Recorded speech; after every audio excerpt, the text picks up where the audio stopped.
What a way to meet the zombie apocalypse. In yoga pants and barefoot. They burst into the gym, growling and seeking warm flesh, and I was in the middle of downward-facing dog. I was so relaxed, not listening to my surroundings, ready for the long hiking trek through the desert. The first couple screams didn't get my attention, and I moved on to my next pose. When I looked up, I saw the yoga instructor's very limber limbs being ripped apart. Shock froze me, made time stand still. My husband and I prepared for shit-hit-the-fan moments, never quite knowing what would happen. Not that we wanted anything so dramatic as the end of the world as we knew it to happen, but we'd rather live through it if we could. Cross-country hiking, stored food and weapons, barter items and old skills, and emergency plans. We had it all. None of that was helping me in the middle of my yoga class. This wasn't supposed to be happening. When the CDC put up their zombie preparedness site, we'd seen through the joke to the valuable information. It was all a good idea. But we hadn't thought the zombies would be real. My shock would have gotten me killed if I didn't normally position myself in the middle of class. There were 16 women between me and the rampaging dead. Their screams and panicked reactions drew the zombies, gave me the 3 moments I needed to gather myself. Car keys were in my shoes by the door. I never used the locker room, hating the smell, and was ever grateful. With only one entrance, the lockers would have been a death trap. As it was, the big weight room and the lobby had to be crossed to get outside into my car. They'd likely be filled with stampeding people and hungry zombies.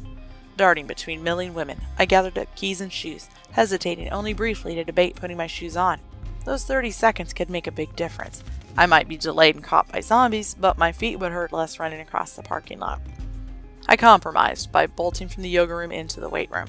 A football field-sized room with weight machines and grunting jocks, it was nothing but turmoil.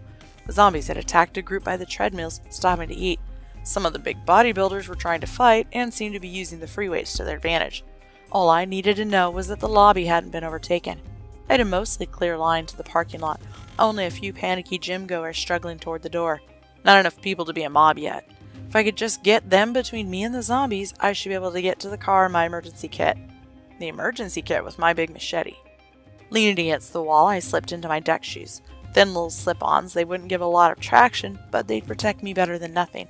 Gripping the ignition key, I bolted, keeping my eyes on the prize. The blood and violence didn't matter. The monsters reaching for me didn't matter. Get to the car, get inside, meet up with hubby. Nothing else. Focus on nothing else. Keeping my breath steady, I raced through the doors and through the parking lot. I was a natural sprinter and had built up stamina over the last couple of years.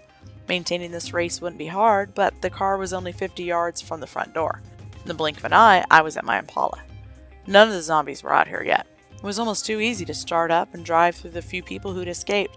My heart thundered in my throat and I shook with adrenaline. I even screamed a little when my cell phone rang. My husband's voice was cheery when I answered. "Hey babe, how was the yoga class?" Where do I even start?